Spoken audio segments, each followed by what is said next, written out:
A Casa Espírita Estudantes do Evangelho apresenta Seminário nos Domínios da Mediunidade, obra ditada pelo espírito André Luiz, através da psicografia de Francisco Cândido Xavier, uma coprodução do GEAF. Muito obrigado. Boa noite a todos, a todas. Continuando o nosso estudo da obra Nos Domínios da Mediunidade, do André Luiz, psicografia dele, né, do Chico Xavier. E hoje nós vamos falar sobre o capítulo 29. Pode passar, Cintia. O capítulo 29 é o penúltimo capítulo dessa obra que estudamos durante esse tempo, durante esse período, chamado Anotações em Serviço. Né? Então, a reflexão que eu vou tentar fazer hoje é sobre também o tema, anotações em serviço, ou seja, a teoria e a prática para o serviço do próximo, para o serviço daqueles a quem a espiritualidade colocar à nossa disposição e colocar no nosso caminho. Né? Então, um pouco de teoria e também a prática, que é aquilo que vai sugerir aulas para André Luiz. Então, o título, né? Anotações em serviço. Esse título reflete o caráter de aprendizado e reflexão que André Luiz realiza ao longo da conversa com Aulos, que é o seu mentor espiritual. Então, durante esse diálogo, André e Aulo discutem temas profundos relacionados à mediunidade, à ciência e à espiritualidade, bem como a diferentes interpretações e julgamentos que cercam o trabalho mediúnico e a ajuda aos necessitados, que é a tessitura desse capítulo, né, de maneira especial, o trabalho e o serviço àqueles a quem a espiritualidade coloca à nossa disposição e no nosso caminho. Então, o título Anotações sugere que essas reflexões são registradas por André Luiz como ensinamentos e insights a serem aplicados na prática espiritual. Já o termo em serviço enfatiza que esses ensinamentos não são apenas teorias, mas também conhecimentos voltados ao auxílio dos outros, ao trabalho em prol do bem comum e à superação de obstáculos no desenvolvimento espiritual, que é um dos grandes aqui, o individualismo, por exemplo, né? Assim, o título, Anotações em Serviço, reflete o objetivo prático dessas reflexões, que são orientações para o exercício constante de serviço e de caridade dentro da doutrina e na nossa vida, no nosso cotidiano, onde nós estivermos. Então, os personagens desse capítulo, né, como também de toda a obra que nós vemos acompanhando, né, André Luiz e Aulos. André Luiz é um médico e espírita, se encontra em uma jornada de aprendizado no plano espiritual, onde busca compreender e aprimorar-se em práticas mediúnicas e espirituais. Ele se mostra curioso e reflexivo durante todo o capítulo, interessado em explorar os fenômenos que observa e busca respostas para as suas dúvidas. E Aulus é o mentor espiritual e conhecedor profundo da mediunidade, é o instrutor sábio e compassivo que guia André e seus companheiros na interpretação de fenômenos espirituais e mediúnicos. Ao longo desse capítulo 29, Aulos defende o uso da mediunidade para o bem comum e ensina André sobre a importância da simplicidade, da devoção ao próximo, do cuidado para com o próximo. Portanto, aqui nós temos três temas fundamentais, né? Utilizar os nossos dons, aquilo que a espiritualidade nos coloca à nossa disposição para o bem comum, para o bem social. E a importância da simplicidade, de nos rebaixarmos sempre no mesmo nível daquelas pessoas, das situações em que a espiritualidade nos colocar, nos confrontar. Né? A simplicidade na maneira de falar, na maneira de explicar conceitos, termos, né? De fazer uma didática, uma pedagogia que seja muito acessível a todos, e a devoção, o cuidado para com o próximo, que é a razão da nossa existência, a razão da nossa passagem aqui. Cuidado, né? Cuidado para com o próximo. É a tessitura desse capítulo. Então, os temas, né, aqui, o capítulo começa dizendo que, né, da volta de volta à casa de Aulos, André deseja conversar sobre temas comuns aos estudos mediúnicos e reflete sobre os vários fenômenos Cada um deles tem seu papel na prática e na compreensão espiritual. E aí aqui, né, como o capítulo apresenta, a psicofonia, a possessão, desdobramento, clarividência, clareaudiência, telepatia, psicometria, materialização e outros temas de importância central para a prática mediúnica.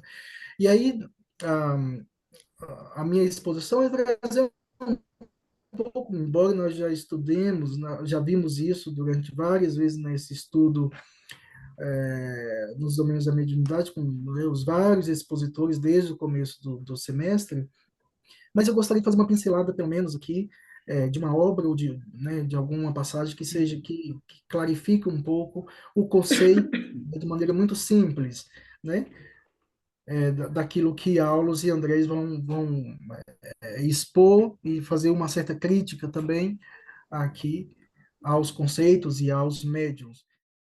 Então, o primeiro tema, né, aqui apresentado foi a psicofonia, né?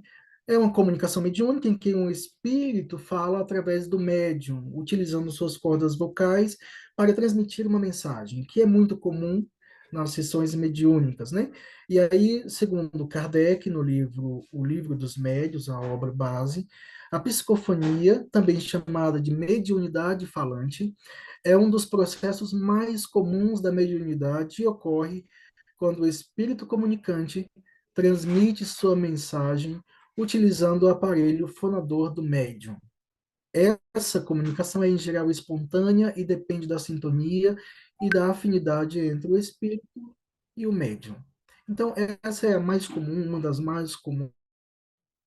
A possessão, né? A possessão é a presença temporária de um espírito em um corpo físico, né, podendo ser um fenômeno nocivo quando o espírito é inferior ou mal intencionado, causando desequilíbrios na pessoa, no indivíduo, no ser, né?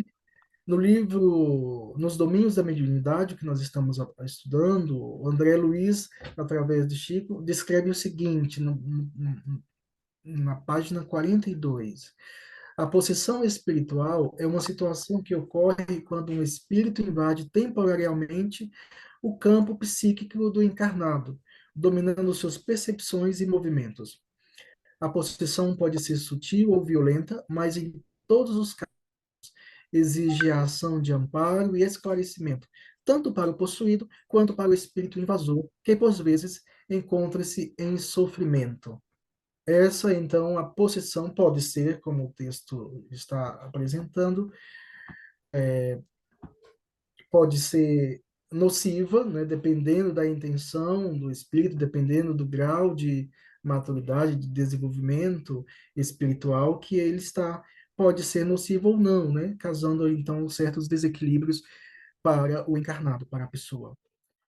Desdobramento. Né? Desdobramento aprendi bastante, além do estudo, no grupo com a Fran e a Laura, porque é um tema muito recorrente, né?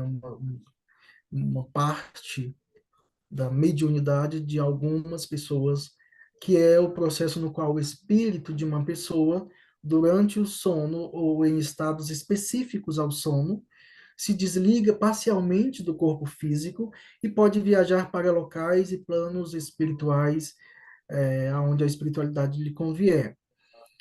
Na obra Mecanismos da Mediunidade, André Luiz explica o seguinte: o desdobramento ocorre quando o espírito do encarnado, em estado de sono ou em um transe provocado, afasta-se parcialmente do corpo físico.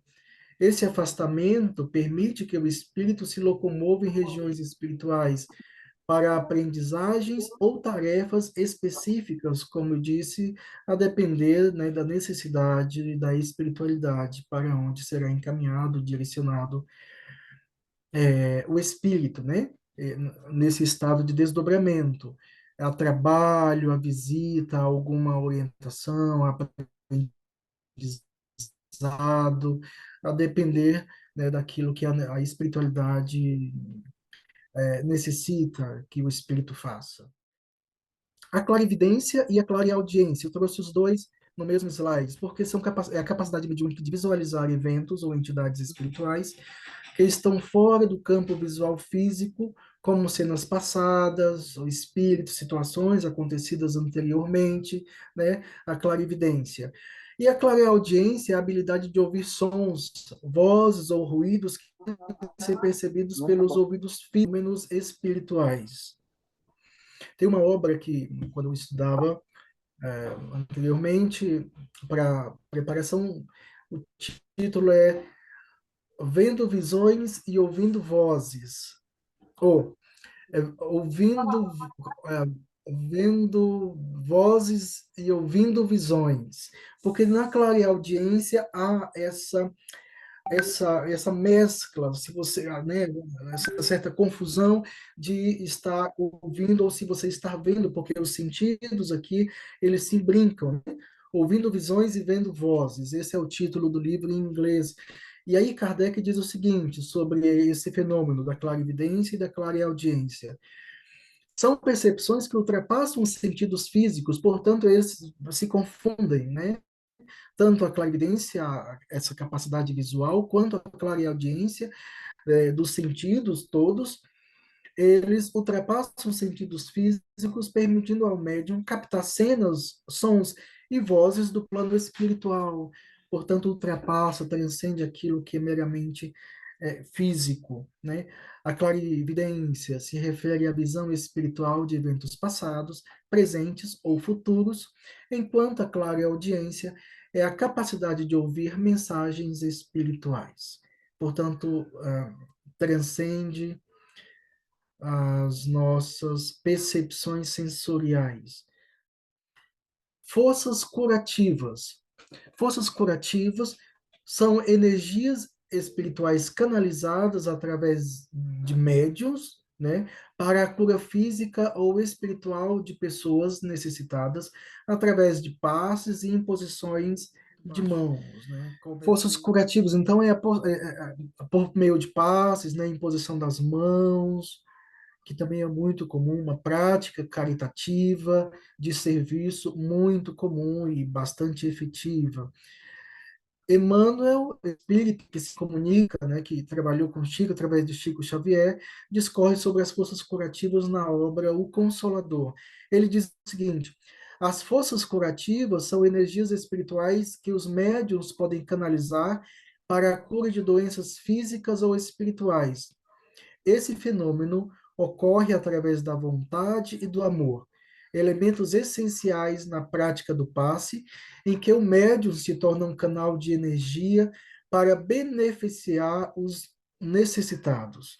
Portanto, nós todos, em menor ou maior grau, podemos fazer o bem, seja qualquer uma dessas formas apresentadas até agora, pela clarividência, pela clareaudiência, pelas forças curativas. De alguma maneira, nós podemos sempre, né, como diz Aulus, utilizar uma dessas ferramentas, ou todas, ou algumas, ou uma, para fazer o bem, para a caridade, para o serviço dos nossos irmãos que necessitam de apoio, que necessitam de suporte, de discernimento espiritual, né? Telepatia. Telepatia é a comunicação entre mentes, sem o uso de palavras ou contato físico, que permite a troca de informações ou sentimentos entre encarnados ou desencarnados. A obra de Leon Denis, né, O Problema do Ser, do Destino e da Dor, ele diz o seguinte: a telepatia, que consiste na comunicação entre duas mentes, sem o uso de palavras, ocorre de maneira natural entre espíritos e entre encarnados e desencarnados, sendo facilitada pela afinidade vibratória. Essa comunicação demonstra a extensão das faculdades espirituais que transcende as nossas limitações físicas, como diz Denis. Portanto, se assemelha ou se aproxima das nossas intuições, né? Sobretudo as pessoas muito amigas, muito próximas, conseguem se comunicar, que tem uma ligação, uma conexão muito forte, sem a necessidade de palavras. Apenas, às vezes, um olhar, né? Apenas, às vezes, um sorriso, um aceno e a capacidade de, então, de se conectar e de compreender a mensagem que está subliminar, né? Então, se assemelha um pouco à maneira de comunicação, né? A psicometria, apresentado pela nossa querida Laura, muito bem, né? É a capacidade de um médium de perceber informações sobre objetos, lugares ou pessoas apenas ao tocar ou estar em contato próximo com esses objetos, com esses lugares ou com essas pessoas.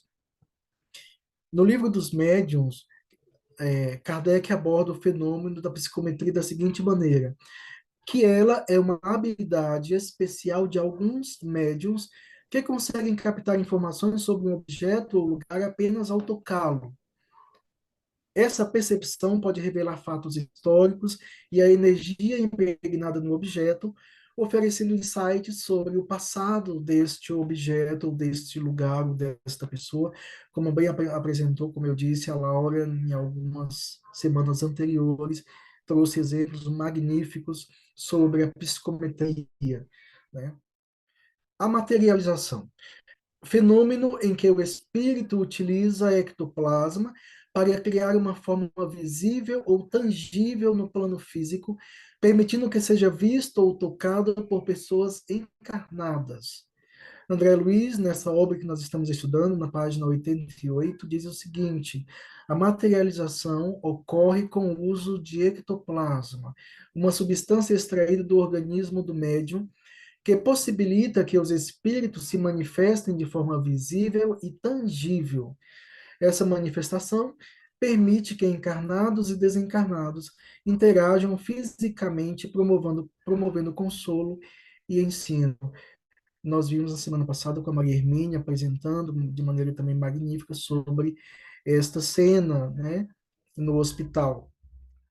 Então, esses foram alguns, né, dos temas discutidos por Aulus e André Luiz, mas eles também apresentam aqui e fazem uma certa crítica aos neologismos que poderíamos chamar aqui, né, que a ciência apresenta e traz de maneira como se fosse algo absolutamente novo, mas que no comum já existe, né, as terminologias.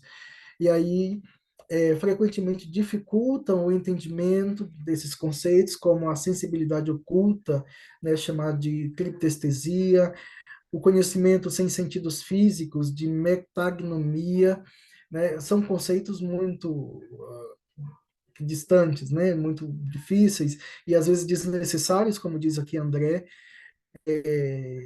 que contrasta com a essência da mediunidade ou do médium, né, que é um dom universal e que deveria ser abordado com simplicidade, com leveza, né, sem tanto academicismo, sem tanto separatismo entre os médios, né, de grandes capacidades aí, de grande desenvolvimento espiritual e os de pequeno ainda em desenvolvimento, né, que é uma grande crítica que Aulus apresenta, que nós vamos ver a seguir aqui na exposição.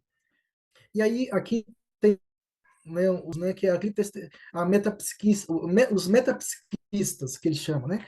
Os metapsiquistas. Se refere aos estudiosos da metapsiquia, né? É a área que investiga fenômenos psíquicos e espirituais que vão além da psicologia tradicional. A metapsíquica, proposta inicialmente pelo cientista Charles Richer, examina eventos como telepatia, clarividência e outros fenômenos psíquicos sem uma explicação científica direta. No entanto, conforme observado por André, alguns desses estudiosos preferem terminologias complexas que acabam distanciando o público de maneira geral. E essa, quando eu lembro, quando fazia o doutorado, por exemplo, uma das grandes críticas do meu orientador em relação a mim, mas também em relação à academia, é o uso de palavras, de conceitos que dificulta, que não é da linguagem comum, linguagem leiga, praticamente muito dessa ciência sobretudo, a população leiga. Portanto, nós precisamos fazer conhecimento, produzir para de maneira muito simples, né? E aí Kardec diz o seguinte: o espiritismo valoriza uma abordagem acessível e compreensível sempre. E ao propor uma nova ciência e doutrina filosófica, evitou complicações desnecessárias, buscando ser entendido por todos, de maneira muito fácil, de maneira muito acessível. Se a ciência muda de ponto de vista, também nós espíritas mudamos, porque nós acompanhamos a ciência, né? Mas enquanto a ciência utiliza categorias e conceitos muito abstratos ou muito complexos, nós preferimos usar a linguagem mais comum. E essa foi uma das críticas, né, expostas no capítulo. Metagnomia trata-se da habilidade de adquirir conhecimento sem a utilização dos sentidos físicos, semelhante à clarividência ou conhecimento intuitivo. Para o Espiritismo, essa capacidade é frequentemente explicada como uma forma de mediunidade intuitiva, no qual o médium é capaz de acessar informações por meio de seu espírito ou pela influência de espíritos desencarnados. Portanto, em vez de metagnomia, a doutrina utiliza termos como vidência espiritual, a intuição mediúnica, que simplifica, que se aproxima muito da vivência, seja daquele que é espírita, seja daquele que não é, seja daquele que tem a espiritualidade elevadíssima, seja daquele que ainda está em processo de ascensão, seja aquele que está com conhecimento, o autoconhecimento extenso, seja aquele que está começando. Portanto, são conceitos muito simples que, de maneira, numa pequena vivência religiosa, é muito fácil de compreender, né? No livro dos médiuns, Kardec explica: a fecundidade mediúnica é uma sensibilidade que os espíritos possuem para nos transmitir conhecimentos além da nossa visão ordinária. Portanto, a nossa faculdade mediúnica precisa ser sempre para transmitir conhecimento da nossa visão ordinária leve, né? E traz o exemplo de Jesus como esse grande modelo de médium, né? É o ideal, é o modelo ideal, de que fala de maneira muito simples, que se apresenta de maneira muito simples, e que tem os seus momentos em que precisa se afastar, tem os momentos em que precisa estar junto com o povo, tudo de maneira muito simples, utilizando sempre a linguagem popular, né? A partir das parábolas, a partir de exemplos, mas de maneira muito simples.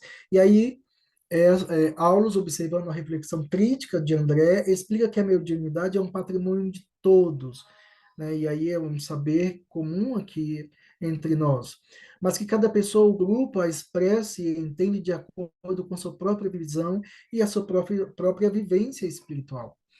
Ele acredita que é possível abordar esses temas com a mesma simplicidade que Jesus usava para interagir com o plano espiritual, curando, instruindo e mantendo contato direto com forças e entidades invisíveis ao homem comum.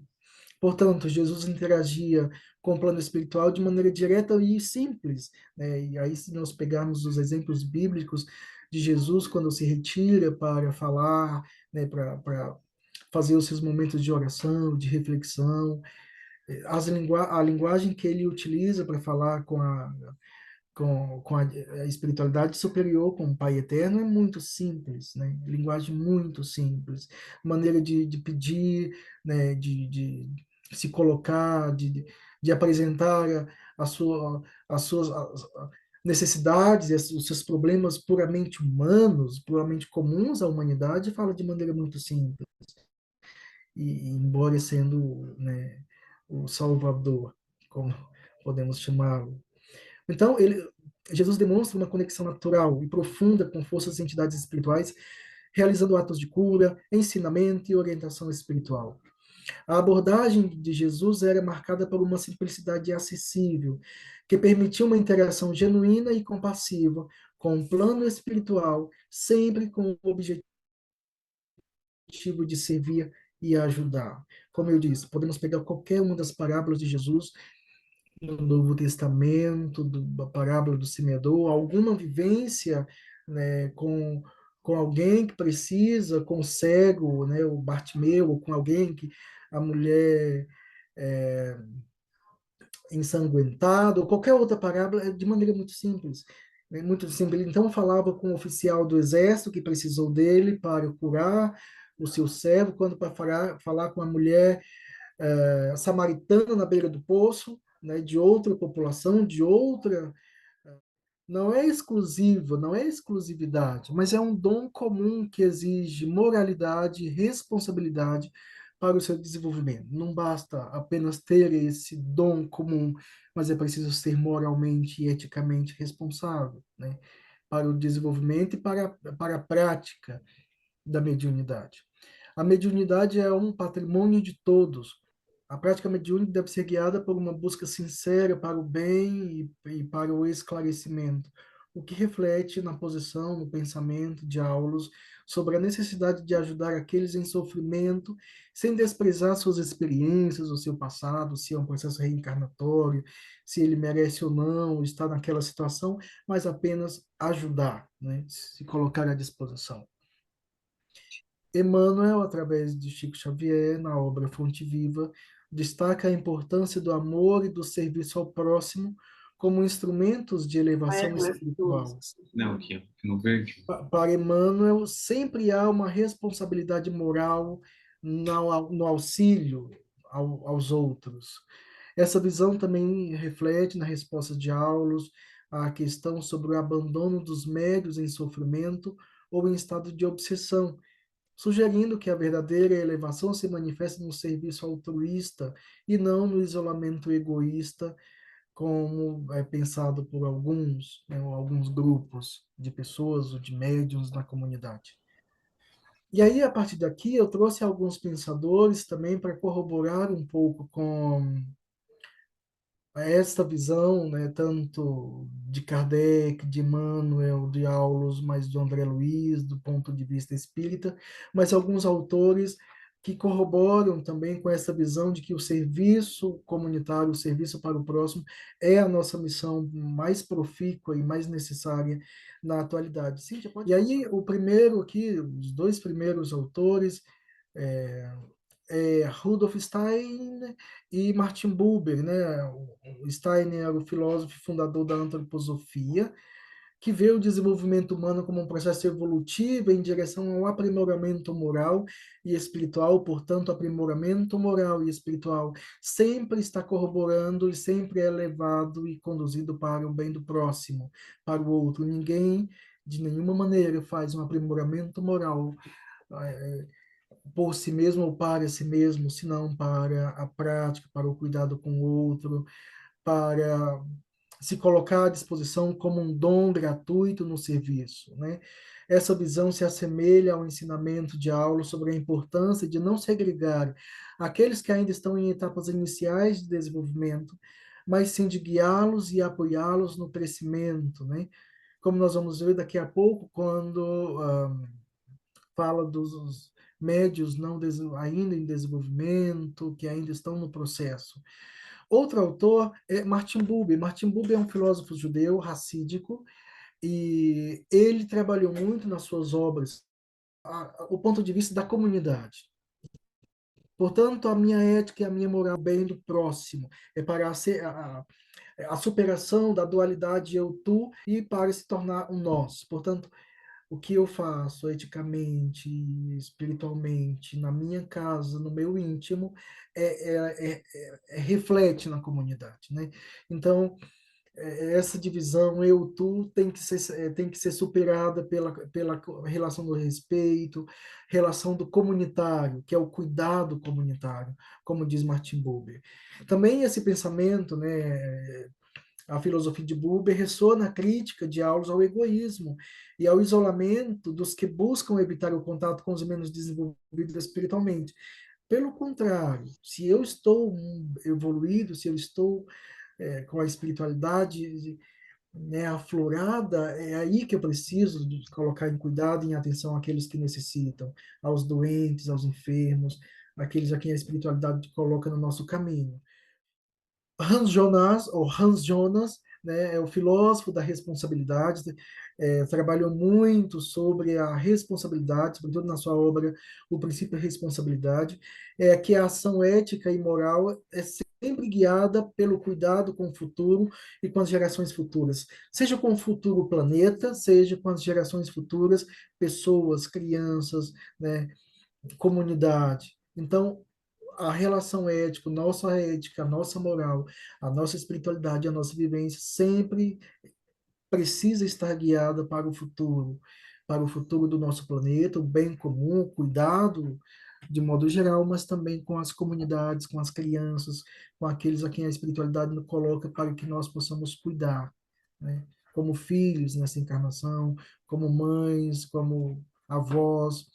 Também essa visão de Hans Jonas dialoga com o pensamento de Aulo sobre a interdependência das almas e o dever de cada um de ajudar no processo de evolução, elevação mútua, né? Nós não estamos sozinhos, nós não fazemos o processo de evolução individualmente, mas sim em comunidade. Portanto, por isso que nós somos espíritas, né? Nós estamos em comunidade. Paul Tillich é um teólogo protestante alemão, super importante na comunidade alemã protestante. Ele afirma que a fé é um ato de coragem e que o contato com o divino deve promover uma transformação interna, uma transformação que leva para o cuidado com o outro. A minha experiência religiosa, a minha experiência com a espiritualidade tem que me levar ao outro, tem que me apontar para o outro, não para mim mesmo, né? Essa visão sobre a coragem do valor espiritual alinha-se com a mensagem de Aulo sobre o trabalho no bem e a dedicação ao próximo como fundamentais para a elevação espiritual necessária, né, hoje, e necessária ontem, e necessária sempre, né? Viktor Frankl é o pai, né, da logoterapia e psiquiatra judeu, e escreveu o livro Em Busca de Sentido, sobretudo a partir das suas experiências nos campos de concentração, levando tudo que é a condição humana, é o sofrimento, ele, por mais absurdo que seja, a pessoa consegue encontrar sentido, encontrar significado e dar sentido para a vida. E por maior que seja a experiência, o sofrimento, a situação que a pessoa esteja vivendo, ela consegue ainda fazer alguma coisa pelo outro, pelo próximo, né? Não há grande ou absurdo sofrimento em que me isole. Não, eu preciso encontrar sentido nessa dor, nesse sofrimento, nessas experiências que, do ponto de vista humano, do ponto de vista comum, é desumano, é aterrador. É preciso encontrar sentido, não somente para o sofrimento, mas também encontrar sentido para ajudar, para contribuir com a vida do próximo. Tem um autor que eu gosto muito, que estudei muito, chamado Levinas, Emmanuel Levinas, também um filósofo judeu, que ele diz o seguinte: o outro, basta apenas eu saber que o outro existe, que ele já é digno do meu respeito e da minha admiração. Eu não preciso ver a outra pessoa, ou eu só preciso saber que essa pessoa existe. Se eu sei que ela existe, portanto, ela já é digna de admiração, é digna de respeito, e eu preciso, a partir de agora, já respeitar a alteridade dessa pessoa, embora eu não conheça, mas eu já sei que ela existe, né? Então, a vida, a nossa vida tem que guiada, deve ser guiada, né, para esse sentido comum. E Aulus também sugere a mesma ideia ao encorajar André Luiz a ver a mediunidade como meio de ajudar, mesmo em meio aos desafios e limitações dos médiuns. Viktor Frankl, Aulus, Emmanuel Levinas, Buber e qualquer um outro aqui valorizam a solidariedade e propósito de vida que vai além do egoísmo, promovendo o desenvolvimento espiritual meu e comunitário, meu e do outro, que aí dá sentido. Então, Aulus reconhece, né, que a ciência humana precisa analisar esses fenômenos, aqui os metapsiquistas, filipestesia e metagnosia, como com rigor espiritual, mesmo que isso traga certa limitação à abordagem espiritual. O esforço científico é tão importante quanto o da fé e que ambos os campos, científico e espiritual, apesar de métodos diferentes, se complementam em sua busca por entendimento e auxílio. A ciência, com seu estudo metódico, ajudará a registrar as vibrações psíquicas e a legitimar os fenômenos mediúnicos, enquanto a fé, a espiritualidade, oferece os recursos morais e espirituais necessários para o crescimento interior. Então, a conversa entre Aulos e André foram se aprofundando sobre a importância de não segregar os médiuns ou espíritos em sofrimento. André menciona alguns espiritualistas que preferem evitar o contato com médiuns menos desenvolvidos ou pessoas em situações de sofrimento psíquico, temendo que essa proximidade possa ser prejudicial. E aí, como eu disse anteriormente, né, quanto maior a elevação espiritual, mais importante, mais necessário e mais responsável sou eu para o cuidado com o próximo, para o cuidado com aqueles que ainda não estão tão elevados espiritualmente. Né? Aulus adverte que essa postura reflete um comodismo disfarçado, onde muitos buscam fugir do dever de assistência. Ele argumenta que o verdadeiro médium ou espiritualista não deve se isolar em círculos exclusivos, mas sim atuar no auxílio aos necessitados, assim como a medicina auxilia aos doentes. No sentido, porque eu trouxe uma perícope muito pequena, eu acho, do texto, né, que Aulus faz essa comparação entre, imagine se o médico se negasse a atender o doente com medo de que ele fosse contaminado pela enfermidade. Não, pelo contrário. Quanto mais eu estou na atuação médica, mais eu aprendo sobre aquela enfermidade, aquela situação, e mais eu posso replicar a saúde, replicar a medicação, o atendimento para outras pessoas. Diz o seguinte, né, a perícope, o texto: se a recuperação do mundo e de nós mesmos estivesse circunscrita além das palavras, o Cristo, que nos constitui o padrão de todos os dias, não precisaria ter vindo ao encontro dos necessitados da terra. Bastaria que enviasse proclamações angélicas à humanidade, sem padecer-lhe de perto a incompreensão e os problemas. Felizmente, porém, os espiritualistas conscientes e sensatos estão aprendendo que o nosso escopo é reviver o Evangelho em suas bases simples e puras, e que o Senhor não nos concede o tesouro da fé apenas para que possamos crer e falar, mas também para que estejamos habilitados a estender o bem, começando de nós mesmos. O nosso conhecimento sempre tem que ser estendido, expansivo às nossas ações e à nossa prática cotidiana. Né? Não basta eu ter uma espiritualidade absurdamente desenvolvida, a minha mediunidade, se eu não coloco em prática, se não coloco no serviço daqueles que necessitam, como a medicina se coloca a serviço dos doentes, né? Quando André Luiz traz a ideia de que alguns espiritualistas acreditam que a obsessão ou o sofrimento mediúnico deveria ser ignorado como parte da lei de causa e efeito, Aulus, né, responde que essa visão é uma justificativa egoísta, como nós acabamos de ver. Né? É uma justificativa egoísta, individualista, de não querer participar, ou de se de fugir, né, da sua missão, da sua atuação, com os dons que aquilo que a divindade nos oferece. Então, pelo contrário, nada de temor, nada de medo. Os desafios foram feitos e colocados à nossa disposição para serem superados, né? Segundo ele, mesmo que os sofrimentos estejam ligados a ações passadas, a ajuda e o apoio mútuo são essenciais para o aprendizado e a evolução de todos, pois todos estão sujeitos a essas leis de ação e reação em algum momento.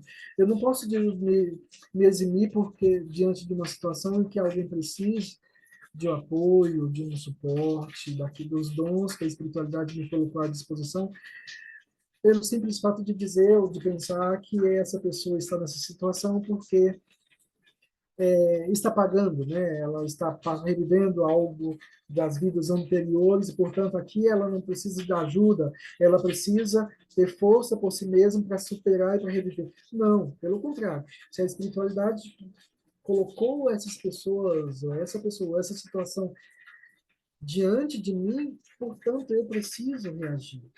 E, aliás, eu nem preciso saber ou conhecer a pessoa, né, como diz Levinas, eu não preciso nem ver, mas se ela precisa, se ela existe, portanto, já está na minha oração, na minha prática mediúnica, na minha atuação espiritual diária, mesmo que eu não conheça. Né? Então, finalmente, Aulus defende a importância da educação espiritual. Para ele, a religião verdadeira, seja qual for, é um espaço de desenvolvimento moral, onde todos aprendem a se elevar. A interdependência é a base de todos os fenômenos da vida, e as almas mais experientes e desenvolvidas têm a responsabilidade de ajudar os mais jovens em idade, em elevação espiritual, em maturidade, em autodiscernimento, criando um ciclo de aprendizado e de elevação. Sem escolas espirituais e instrutores, haveria um aumento do sofrimento e da ignorância, prejudicando o desenvolvimento coletivo. Então, para finalizar aqui, no encerramento do capítulo, Aulus reforça a importância do trabalho constante do uso da mediunidade para o bem, pois esse é o verdadeiro caminho para o crescimento espiritual.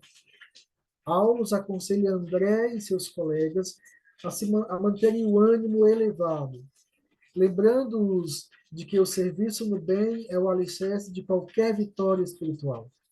Assim, a mensagem final de Aulus reforça a ideia de que o desenvolvimento espiritual não se resume a conhecimento, a teoria, a conceitos, a neologismos, mas ao exercício prático, vivência cotidiano da caridade e do amor em prol do próximo, sustentando que o Espiritismo se engrandece justamente pelo auxílio e pela luz que leva aos que estão na escuridão e no sofrimento. Essa seria a nossa reflexão de hoje. O próximo slide que a gente vai apresentar é as referências dessa exposição de hoje e o próximo capítulo com a exposição da Beatriz Oliveira. Muito obrigado.